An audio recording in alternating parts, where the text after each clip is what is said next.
చెప్పిన పని చేశామా లేదా అంతే. పనిలో ఏమైనా తేడా ఉంటే అడుగు, అంతేగాని మీరు నిలబడ్డం నచ్చలేదు, నవ్వుకోవడం నచ్చలేదు, ఇవన్నీ నీకు అనవసరం. వెళ్ళి పని చూసుకో. నీ సంగతి తర్వాత చెప్తా. అపర్ణ, అక్కడ నా ఫ్రెండ్స్ వచ్చారు. వాళ్ళకి సర్వీస్ సరిగా ఉందా లేదో చూడు. ఆ మాత్రం దానికి అపర్ణ ఎందుకులే, ఆ సర్వీస్ ఏదో నేనే చూసుకుంటాను. పర్వాలేదు, నేను హ్యాండిల్ చేయగలను. నేను చూసుకుంటాను, మీరు వెళ్ళండి మేడం.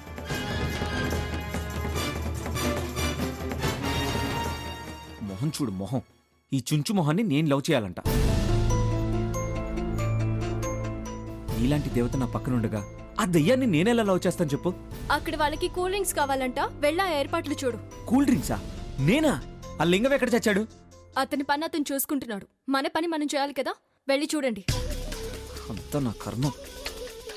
ఛ! ఏయ్ హాయ్. హాయ్ ఇందు, కంగ్రాట్స్ ఏ, మొత్తానికి సాధించావు. ఇంతమంది జనాలు చూస్తుండగా ఓపెన్గా నచ్చిన వాడికి ఐ లవ్ యూ చెప్పడం అంటే ఇట్స్ నాట్ యూ జోక్. అది కూడా పెద్ద ఫంక్షన్లో చేయడం రియల్లీ గ్రేట్. మరి ఇందు అంటే ఏమనుకుంటున్నావు? ఎంతమంది కాదన్నా, ఎంతమంది అడ్డుపడినా, మమ్మల్ని విడదీయాలని ఎవ్వరు చూసినా నా లవ్ని చెప్పి తీరుతాను. మా బావని సొంతం చేసుకుంటాను.